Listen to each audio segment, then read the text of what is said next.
Hi everyone, my name's Tori. I'm a first-year student at Fanshawe Woodstock, and I'm studying to become a CYC. And today we're going to be reading a book together. All right, so I'm sure we're all familiar with the nursery rhyme Humpty Dumpty. It goes like this. Humpty Dumpty sat on a wall. Humpty Dumpty had a great fall. All the king's horses and all the king's men couldn't put Humpty together again. So I know this is familiar to everyone, but it just has to do with the book we're reading today. So Dan Santat is the author of this book, and he wrote the story after the fall about what happens to Humpty Dumpty after he fell off the wall.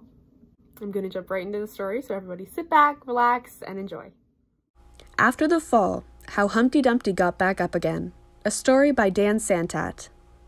My name is Humpty Dumpty. This was my favorite spot, high up on the wall. I know it's an odd place for an egg to be, but I loved being close to the birds. Then one day, I fell. I'm sort of famous for that part. Folks call it the Great Fall, which sounds a little grand. It was just an accident, but it changed my life. Fortunately, all the king's men managed to put me back together.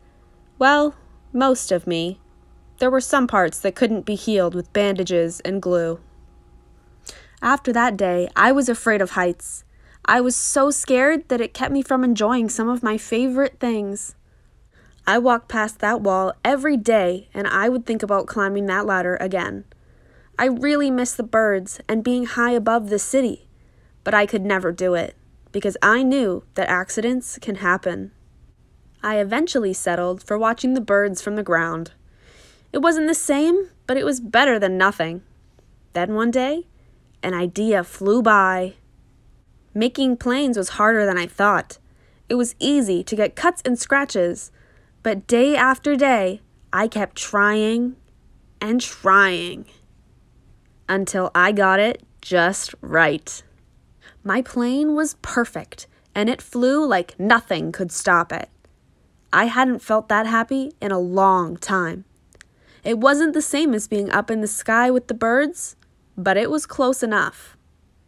Unfortunately, accidents happen.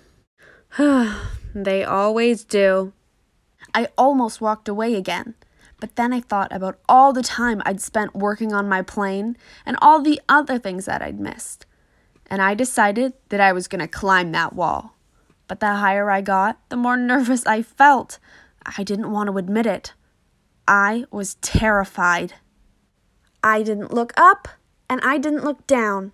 I just kept climbing, one step at a time, until I was no longer afraid. Maybe now you won't think of me as that egg who was famous for falling, but hopefully you'll remember me as the egg who got back up and learned how to fly. The end.